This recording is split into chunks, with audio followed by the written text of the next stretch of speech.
Toma a tua filha que vai nos trazer a tua palavra agora, Senhor. Que a inspiração tua continue neste altar e que ela seja usada tremendamente nas tuas mãos para nos trazer o pão quentinho dos céus, em nome de Jesus, em nome de Jesus, amém. Pastora Rosimene, podem se assentar, está com a palavra desta manhã.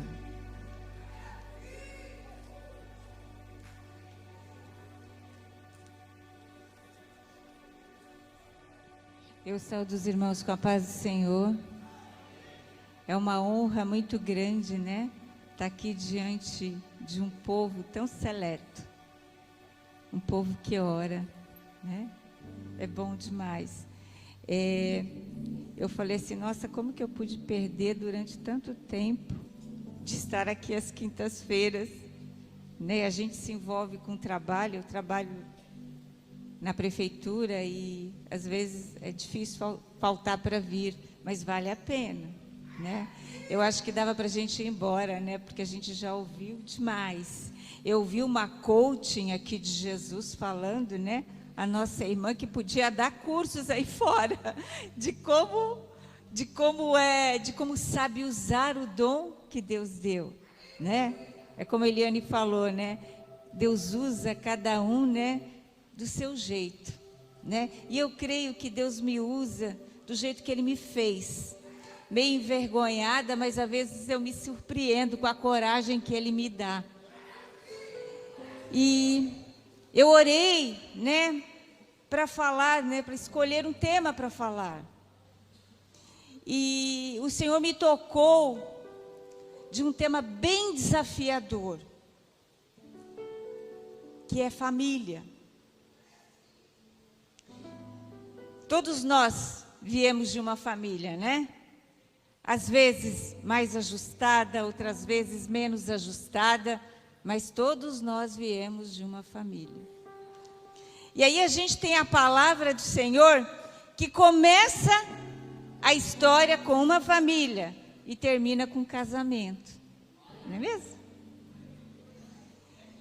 E eu vou dar alguns dados para que vocês percebam como o mundo está em relação à família.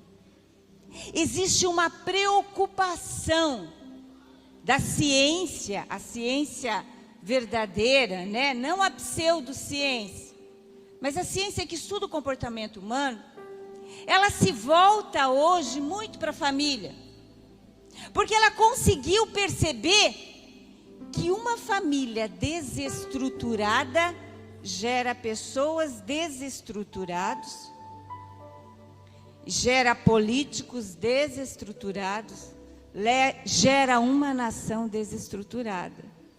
Não é mesmo? A ciência percebeu o que a Bíblia já dizia. Eu gosto muito de estudar o comportamento humano. E o Senhor tem me mostrado cada vez mais que Deus não sai fora do que a ciência diz. Aliás, a ciência ela só comprova aquilo que o Senhor fala. Irmãos, em 2021, o número de divórcios atingiu o recorde de 386 mil no Brasil. A cada 100 casamentos, 9 acabam em divórcio. A média de duração de um casamento é de 13 anos. E a cada ano diminui. Em 5 anos, o número de divórcios cresceu 75%. O brasileiro tem se casado mais. Entretanto, o número de separação também aumentou. Barna Group, que é um instituto que realiza pesquisas no ambiente evangélico, ele concluiu que 67% dos adultos evangélicos são casados. Entretanto, o número de divórcios é o mesmo da população que não é evangélica. Os pesquisadores afirmam que um dos motivos que chama mais atenção para tantos divórcios, para tanta separação, é a falta de intimidade. E aqui não estamos falando de intimidade sexual, que também é um dos fatores, mas intimidade consigo e intimidade com o outro. Aí eu parei e pensei assim, mas intimidade, isso tem a ver com identidade, isso tem a ver com propósito. Irmãos, a palavra de Deus, ela é muito clara, ela é muito objetiva, ela é muito palpável, ela não é teórica, ela é real. Aí quando a gente estuda as teorias de muitas pessoas, excelentes cientistas, que estudam, aí você vai para a palavra aqui e você descobre, mas já estava aqui. Identidade e propósito de vida. Como que acontece isso? Irmãos, tem 3 coisas que são importantíssimas para nós, servos do Senhor, para nós seres humanos. Eu preciso saber quem eu sou. Eu preciso saber o que eu estou fazendo aqui. E eu preciso saber para onde eu vou. Irmão, se a gente não tem essa lógica clara, nós seremos dominados pela emoção. Nós seremos dominados pela pseudo-razão. Só, irmãos, que emoção vai embora. Um dia eu amo, outro dia eu não amo. Um dia eu estou apaixonado, outro dia eu não estou apaixonado. Percebe como é importante que a gente saiba, que a gente conheça a lógica de Deus, que a gente conheça o Criador? Eu trabalho muito com emoção humana. Eu lido com isso todos os dias, desde crianças até adultos, idosos. E eu percebo como a gente é vulnerável a ela, como a gente é refém dela, a começar por mim. Todos os dias eu tenho que acordar e falar: Jesus, cadê você? Eu preciso de você. Porque se eu não fizer isto, eu vou ficar à mercê daquilo que eu sinto. E quando eu sinto errado, eu vejo errado e eu faço errado. Não tem lógica nisso? Mas aonde que começou tudo isto? De onde veio tudo isso? Todos esses erros que nos fazem cair o tempo todo e muitas vezes repetir o mesmo erro. Tem famílias que repetem o mesmo erro há gerações. A gente vê muito isso em suicídio. Quando eu vou atender algum, às vezes criança, o número de suicídios em criança aumentou demais, irmãos. Você vai pesquisar a história, o bisavô se matou, o avô, o tio, o primo. Famílias repetindo os mesmos erros. Olha para a tua família agora. Para e pensa. Aí, nós temos o nosso amigo, Adão e Eva. Começou lá. Eu falei isso aqui no domingo de manhã, e o Senhor me impactou com essa palavra. Irmãos, Deus falou para Adão e para Eva: olha, tem uma árvore que vocês não podem comer. Comam tudo, menos essa do bem e do mal. Mas o nosso amigo Adão e a nossa amiga Eva desobedeceram, porque foram tentados por uma cobra. Satanás que iludiu Eva. Canto da sereia. Eva caiu, Adão caiu, porque é assim, irmãos. Não é assim na família? Como é difícil a gente manter a estrutura de uma família em pé quando um escorrega. Não abala? Abala, irmãos. Não é à toa que a história está aqui na Bíblia. Foram os dois juntos. Agora, Adão e Eva, que viviam no lugar Éden, que chama prazer. Por isso que o homem hoje corre tanto atrás do prazer, porque ele tinha lá. Agora Adão e Eva não estão mais sob a direção do Pai. Não é a verdade que orienta eles, é o bem e o mal. Só, irmãos, que o que é bom para mim não é bom para você. O que é ruim para você não é ruim para mim. É relativo.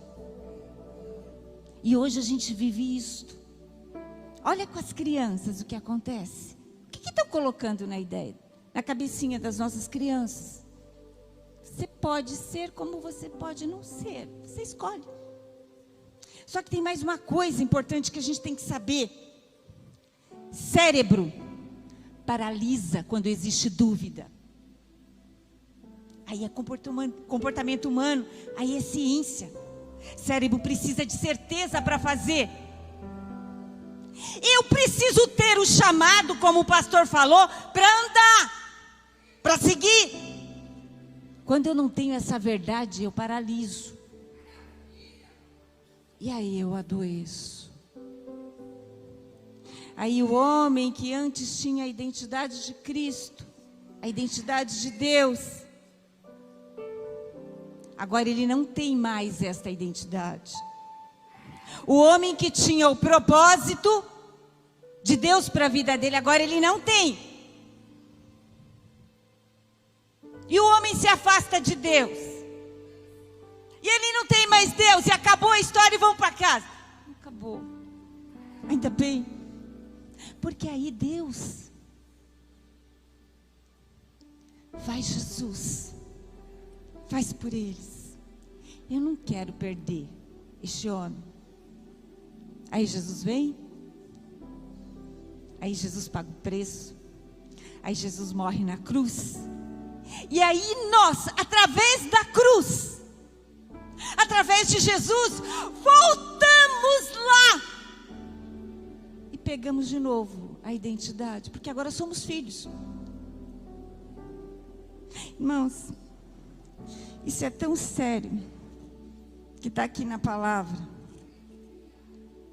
Gênesis, no capítulo 1 e 26, que fala assim: e disse Deus, façamos o homem à nossa imagem, conforme a nossa semelhança. A identidade nossa, de onde que vem? E domine sobre os peixes do mar, sobre as aves do céu, e sobre o gado, e sobre toda a terra, e sobre todo réptil que se move sobre a terra. E criou Deus o homem à sua imagem, a imagem de Deus o criou, macho e fêmea os criou, para não deixar dúvida. Deus é muito óbvio. E Deus os abençoou. Deus lhes disse: frutificai e multiplicai-vos. Olha o propósito. E enchei a terra e sujeitai-a, e dominai sobre os peixes do mar, e sobre as aves do céu, e sobre todo o animal que se move sobre a terra. Pronto. Identidade e propósito. Às vezes a gente luta contra o inimigo errado. Irmãos, Satanás não tem identidade. Tanto que ele precisou da serpente para parecer alguma coisa. Satanás não tem propósito. Por isso que ele quer roubar o seu. Por isso que ele quer destruir a tua identidade. Vocês estão conseguindo entender, irmãos? É tão importante a gente entender essa lógica. Do quanto que você precisa de Deus. De como nós somos dependentes desse Deus. Aí a gente vai para a família. Que precisa desse Deus. Aí, irmãos, a gente acha que a nossa família é perfeita. É a mais bonitinha. Eu até achava que a minha era. Mas descobri que não era. E descobri que eu preciso orar todos os dias por ela. Sou uma sobrevivente. Como todos vocês. Tem alguém aqui que tem família perfeita? Tem. E a Bíblia mostra. Irmãos, e a Bíblia, você pega a Bíblia. Aí você vai lá e você tem o nosso amigo e nosso irmão, Adão e Eva. Que viviam junto com o Pai. Que conversavam com Ele, que tinham uma intimidade. Aí tem 2 filhos, aí um mata o outro. Que família perfeita. Mas aí depois vem o nosso amigo Abraão, nosso irmão Abraão, patriarca. Aí nós temos a primeira barriga de aluguel. Aí ele tem um filho com a serva. E aí vem a esposa, vai embora. Manda o filho dele embora e ele não faz nada. O nosso amigo, irmão, Abraão. Para você que acha que a tua família é perfeita, ou que a tua família é ruim demais. Mas aí não para no nosso irmão Abraão. Aí nós vamos para o nosso irmão Isaac. Durante 20 anos, orou para ter filhos. Aí o Senhor dá 2 nações, ainda avisou. Ó, tem 2 nações aí na tua barriga. Aí eles não souberam criar aqueles filhos. E criaram a disputa entre os 2 filhos. A mãe preferia um, o pai preferia o outro. E resultado da história: Isaac e sua esposa passaram parte da sua vida sozinhos, porque os 2 filhos foram embora, porque não podiam ficar juntos. Mas aí vem Jacó. Isso, irmão, só para mostrar para vocês a família que o Senhor mostra, o que o Senhor diz aqui. Aí vem Jacó. Irmão, que filhos que eram aqueles de Jacó? Que era aquilo, irmãos?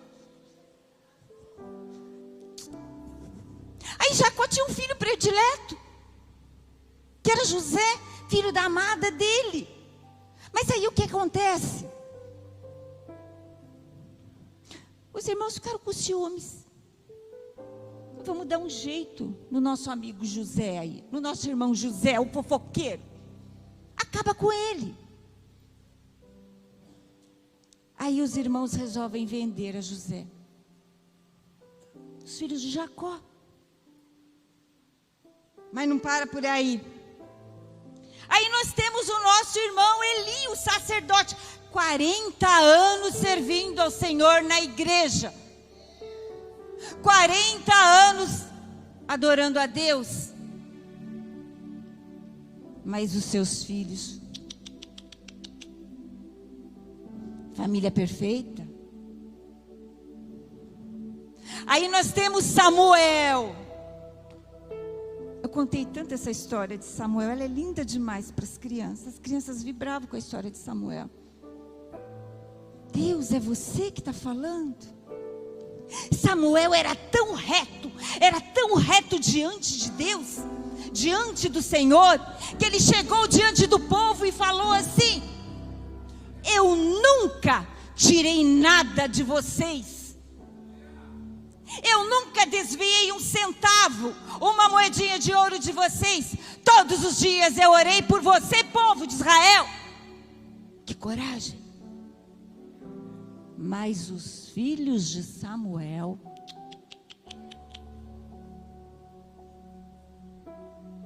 aí Ezequias, o homem piedoso, conhece a história de Ezequias? Bonzinho demais, até porque abriu o castelo para os inimigos, mas ele era bom. Aí o nosso irmão Ezequias teve um filho, o pior rei que Israel teve. Ofereceu o próprio filho em sacrifício ao deus Moloque. Irmãos, tem família perfeita, irmãos? Não tem, irmãos. Tem gente perfeita? Não tem, irmãos. Aí a gente vem para a igreja e espera que todos os nossos irmãos sejam perfeitinhos e façam aquilo que a gente quer. Mas não vai fazer, até porque você não faz.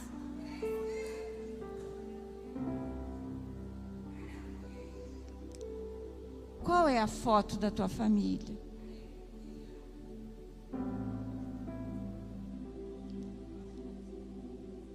Aí, irmãos, a gente vai lá para 1 Samuel 30. Abre a tua Bíblia aí. Vamos ver mais um pouquinho de uma família que não era perfeitinha. Vamos lá. 1 Samuel 30. A gente vai ler a história do nosso amigo Davi. É uma passagem maravilhosa. Ziclag é saqueada pelos amalequitas. Ô, história linda essa. E vamos estudar aí, que agora a gente já sabe que na Bíblia não tem família perfeita. A gente já sabe que na Bíblia não tem gente perfeita. A gente já sabe de onde veio. A gente já sabe que a gente precisa ter identidade. E a identidade de Deus. E a gente já sabe que nós precisamos de um propósito. Propósito é a promessa. Propósito é aquilo que Deus falou com você. E se você não tem, você vai buscar a identidade de Deus e vai buscar esse propósito, porque é o que te move. Porque se você não tiver isso, você vai ficar na estrada. Você não vai ter fôlego para chegar até o final. Se tem um lugar mais rico da terra, irmãos, é o cemitério. Lá está cheio de sonhos. Está cheio de pregadores. Está cheio de pastores que queriam fazer, mas perderam a identidade. E perderam o propósito. Mas vamos lá. 1 Samuel 30. Sucedeu, pois, que chegando Davi e os seus homens ao terceiro dia a Ziclag, já os amalequitas com ímpeto tinham dado sobre o sul e sobre Ziclag, e tinham ferido a Ziclag, não é Ziclag, irmão, é Ziclag, e a tinham posto a fogo. E levaram cativas as mulheres que estavam nela. Porém, a ninguém mataram, nem pequenos, nem grandes. Tão somente os levaram consigo e foram pelo seu caminho. Aí vamos pular para o verso 6. E Davi muito se angustiou, porque o povo falava de apedrejá-lo, porque o ânimo de todo o povo estava em amargura, cada um por causa dos seus filhos e das suas filhas. Todavia, Davi se esforçou no Senhor, o seu Deus. Quem foi Davi? Irmãos, vamos lá ver a família de Davi. Davi era um pastorzinho de ovelhas. A gente não pode esquecer que quem pastoreava ovelha era aqueles que não eram muito bem vistos. Não era legal ser pastor de ovelha, mas Davi era. Aí Davi foi ungido rei. Irmãos, os irmãos de Davi eram todos grandões, fortões, boa pinta. Tanto que, quando Samuel chegou lá para ungir Davi, eles achavam assim, não, vai ser o mais velho, não, vai ser eu. E, no entanto, Deus escolheu o improvável. Davi foi ungido rei. Pensa que ele foi para o trono, não foi? Aí Deus manda ele lá para a escola do quebrantamento. Eu fico pensando aqui cá comigo. Se um dia assim, o Senhor chegasse e falasse assim para mim, Mary, você vai ser a próxima prefeita de Santos. Gente, eu já ia começar a fazer a minha campanha. É pegar. Agora pensa Davi, pastorzinho de ovelha, vivia no meio do mato, fedido. Aí recebe a unção, você vai ser rei. Não quero mais cuidar de ovelha. Mas não era isso que Deus queria. Você vai ter que aprender um pouquinho, Davi, ainda. E aí, o pai chega para ele, olha, você vai levar um alimento para os teus irmãos que estão na guerra. Davi podia ter falado, não vou, mas imagina, eu sou o rei. Não, Davi foi, Davi era inteligente. A gente precisa ser inteligente. Chegou lá os irmãozinhos dele, todo na guerra, aquele monte de soldado. E todo mundo com medo por causa de um gigante. Davi levantou a mãozinha dele e falou, eu mato esse gigante. Dou cabo dele. Aí os irmãos, com inveja, com raiva, eu tinha sido o rei. Diz que vai ser o rei. Agora vem aqui se meter na nossa vida, dizendo que vai matar o gigante. Humilharam Davi. Irmãos, é difícil lidar com os da nossa família. Lembrou de uma situação na tua casa? Que você foi humilhado por aqueles que deveriam dar a mão para você? É assim mesmo, família é isto. É assim que acontece. A Bíblia não esconde nada. E aí, Davi virou para o lado e ouviu. Quem vencer o Golias, leva a princesa. Casa com a princesa. Davi, pronto, resolvi minha situação. Mato o gigante, pego a princesa, estou perto do rei, está tudo resolvido. Não é assim que a gente pensa que as coisas têm que ser? A gente não fica dando ideia para Deus. Eu dou muita ideia para Deus. Ainda bem que Deus não escuta. Né? A gente faz isso o tempo todo. Davi fez isso. Aí tem o sogro, o rei Saul. Nossa, como o rei Saul foi bonzinho com Davi, né? Durou pouco. Durou pouco. O nosso amigo, o rei Saul, virou a casaca. Agora ele queria matar o genro. Irmãos, vocês sabiam que a relação mais complicada a nível de comportamento humano é sogra e sogro? É a mais difícil. A Bíblia está aqui mostrando aqui, ó. Saul virou a casaca. Queria acabar com Davi. Davi foge para o deserto, foge para as cavernas, se esconde. Mas leva consigo 600 homens e suas famílias. Que situação familiar. Você estava no palácio no dia, outro dia você está no deserto. Isto é família, irmãos. Isto é família. Um dia você está na mesa rindo, outro dia você está chorando.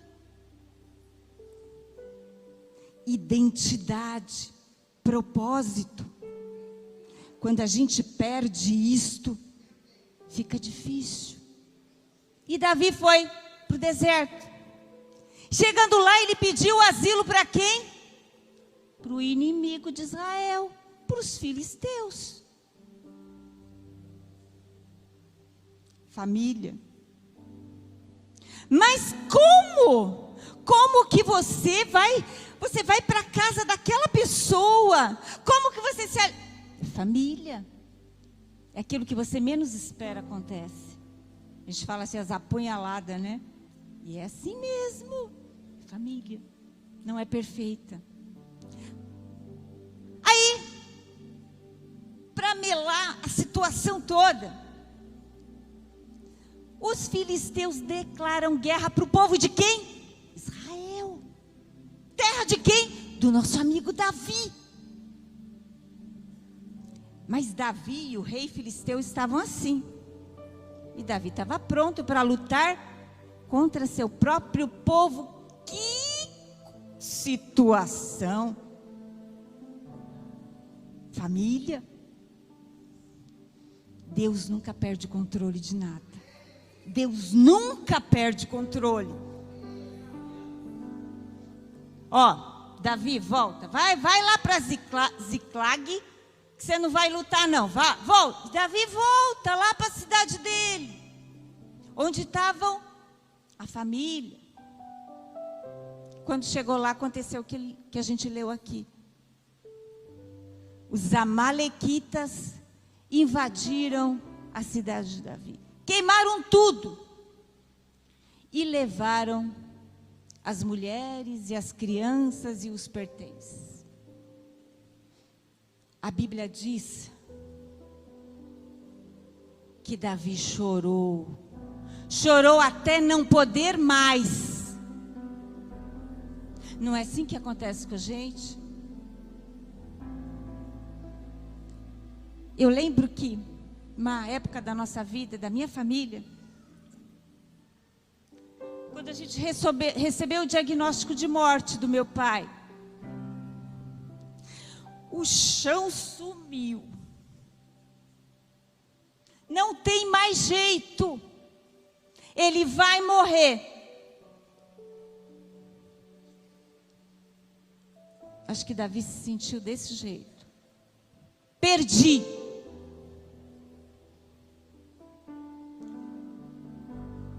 A gente vai se encontrar em situações assim.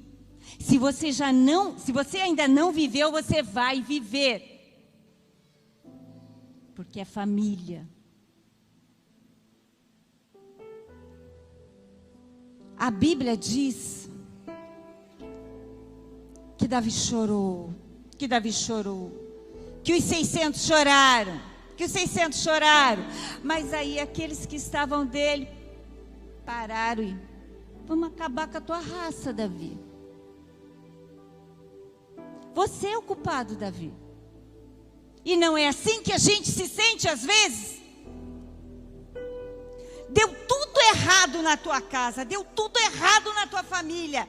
Quem é o culpado? É você. Aí a gente fica lutando contra o inimigo errado. Ela é culpada, o pai dela é culpado, a irmã dela é culpada. Mas quem é que se vestiu de serpente?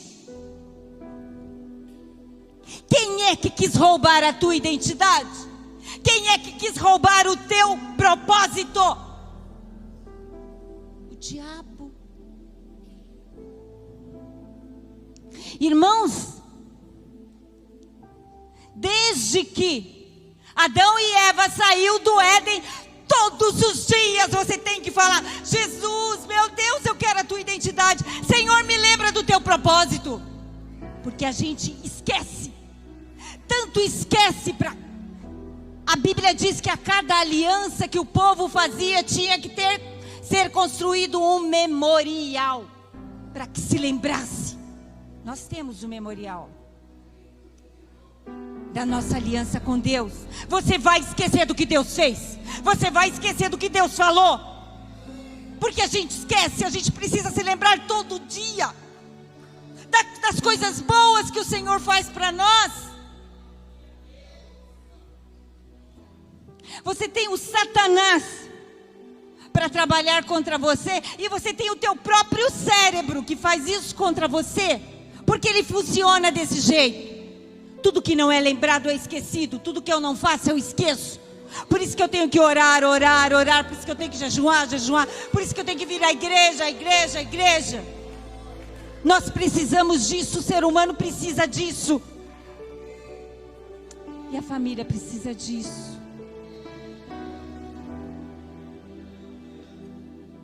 A primeira coisa que a gente tem que lembrar nessa história de Davi é que você tem que lutar, mas com os olhos cheios de lágrimas. Sabe por quê?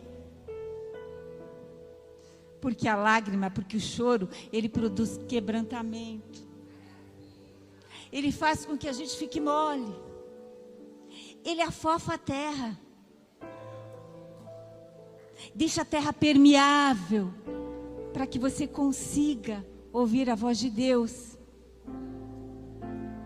Tem coisas que você não vai resolver com argumentos, com lógica, com gritos, com a lei. Você não vai resolver desse jeito. É com as lágrimas. E aí vem a parte que eu acho fenomenal de Davi. Davi teve um ânimo renovado. A Bíblia diz isto. Todavia, Davi se esforçou no Senhor, seu Deus. Irmãos, ele tinha 600 homens que estavam querendo matar ele. Ele estava movido por uma culpa. Era a família dele também que tinha ido. Davi não tinha nada para animar ele. Não tinha tido nenhuma irmã do círculo de oração que tinha vindo, que dobrou o joelho com ele e falou: Deus vai dar vitória, Deus vai te ajudar. Não tinha ninguém. Não tinha nenhuma nuvem lá no fundo, parecendo uma mão lá na história do profeta Elias, para animar. Ele não tinha nada. Ele estava seco. Ele só tinha culpa dentro dele. E aí eu fiquei assim, mas o que moveu Davi? O que moveu Davi? O que fez com que Davi se esforçasse, se levantasse das cinzas? Irmãos, identidade. Ele sabia quem era Deus. Quando eu sei quem é Deus, eu sei quem eu sou. Aí eu sei o que eu estou fazendo aqui. Aí eu sei para onde que eu vou. Está aí o segredo. Davi se animou no Senhor. Irmãos, quando acontece isso com a gente, olha que coisa reflexiva, né? Não tem lógica a palavra do Senhor? Tem lógica, irmãos. Se aproprie dessa lógica. Davi se levantou. E Davi foi fazer o quê? Orar.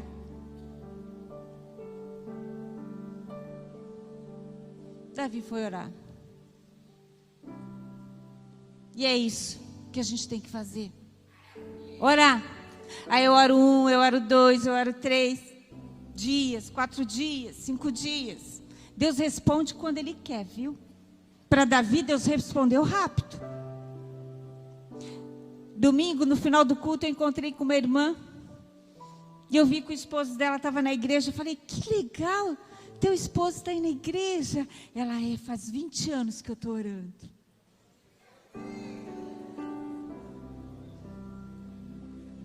Ele veio. Às vezes Deus responde no dia seguinte, às vezes Deus responde na mesma hora. Mas Ele sempre faz. Ele nunca deixa de fazer. Nunca deixa de fazer.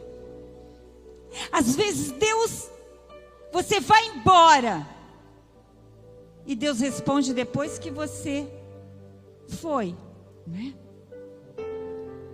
Quantos exemplos tem? Mas e aí, o que adianta eu ficar orando? Então se eu vou morrer e não vou ver o que Deus vai fazer. Aí adianta. Aí adianta. Sabe por quê? Quando você ora, quando você crê, quando você sabe quem é o teu Deus, quem você é, o que você está fazendo aqui, para onde você vai, você se mantém em pé. E você vai andando e continua andando. E não importa o que acontece à tua volta, você sempre está andando, você sempre está em pé, você sempre está andando, e você sempre está em pé. E aí, depois que você foi, e aí acontece o que você orou, aí a gente lembra, mas era isso que ela pedia, não era isso que ele... Aí nós somos eternos, porque a nossa história é eterna. Não é lindo demais isso? E Davi orou. E o Senhor falou para Davi, vá, faça. Irmãos, oração é ação. Faça aquilo que Deus coloca no teu coração para fazer. Não fica parado. Acredite no milagre. Nós ouvimos um monte hoje aqui. O Senhor não vai fazer, Ele está fazendo sempre, sempre, sempre. escolha o teu inimigo, que é Satanás. Não é o teu filho, não é o teu marido, não é a tua esposa, não é o teu tio, não é o teu sogro. Quando a gente tem essa consciência, a gente se fortalece. Porque quando eu sei que o meu inimigo é aquele ali, ele fez, eu vou pegar ele na curva. Aí você pega a cruz dele, põe nas tuas costas e vai carregando a tua vida inteira. Agora, quando você descansa, eu sei quem você é. Aí fica muito mais fácil de carregar. Nem pesa. Nem pesa, porque Deus não deixa pesar. Porque todos os dias Deus faz como fez com Davi. Ele te dá o sopro de vida para que você possa levantar, para que você possa lutar, para que você possa crer. Não pare de orar, não pare de orar, não pare de orar. Irmãos, a oração vai aonde a gente não consegue chegar. Não pare de orar pelo teu filho, não pare de orar pela tua esposa, não pare de orar pelo teu marido. Não pare, não pare, não pare. Porque Deus está fazendo, Deus está agindo. Este é o movimento de Deus. Irmãos, o que os nossos filhos fazem hoje não determina aquilo que eles vão ser amanhã. Não determina. O Senhor pega aqueles que não tem nem mais jeito de nada. Não. É isso que Deus escolhe. Aquela situação que para você era um embrolho, não tem como resolver. Você não entendeu, não tem como resolver. Aí Deus diz e fala: mas eu faço, eu estou fazendo. Calma. Confia. Qual é a tua identidade? Quem você é? O que eu te prometi? Milagre é milagre. Vai demorar, não sei. Não sei. Pode ser que amanhã. Mas não importa, porque Ele vai fazer. Irmãos, Deus quer restaurar a nossa casa. Nós temos aqui na palavra várias histórias falando de imperfeição, falando de dificuldades, mas em todas elas o nosso Deus se fez presente. É isso que Ele diz hoje. Não pare de orar, creia, creia, lute, não desista. Busque o propósito do Senhor na tua vida. A ciência fala disso tão forte e nós esquecemos disso tão facilmente. Ouça a palavra, creia na palavra, viva a palavra, lute pela tua família, lute pelos teus filhos, não desista, não desista, não desista, não desista. A palavra do Senhor hoje é isto: não desista, ore, creia, e ore mais, e creia mais. Você acordou hoje, você levantou, você está aqui, e é para isso. É para ouvir de Deus que o Senhor faz milagres. Que a palavra do Senhor possa falar no coração de vocês. Que o Espírito Santo faça com que vocês fiquem remoendo ela. Porque ela tem que ser gravada aqui. E ela tem que agir aqui, no nosso coração. E ela tem que se estender igual uma pedra quando a gente joga na água, que as ondas vão indo. Assim tem que ser a nossa vida. A nossa vida não pode ser só nossa, ela tem que atingir a muitos, ela tem que atingir a todos. Que nós possamos ficar espertos, despertos em relação aos nossos filhos. Que o Senhor possa estar falando no coração de cada um. E que o Espírito Santo venha fazer a boa obra, porque é Ele que faz. Que Deus abençoe.